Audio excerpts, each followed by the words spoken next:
In this video, we will be demonstrating an efficient way to trace leaks on a Baumalight mini skid steer.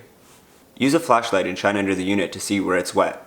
Once you have a clue where it could be coming from, check that area with a flashlight as well. In this case, you can see that it's wet in this area as well. Look for washed away dirt near a fitting or hose. This will also give you a clue of where the leak is coming from.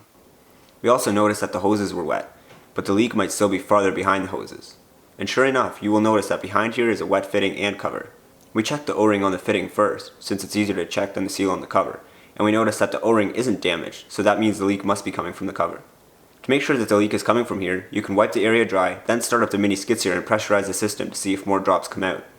After fixing the leak, leave it sitting on a dry surface overnight after wiping everything dry and check if there's any puddles on the surface the next day.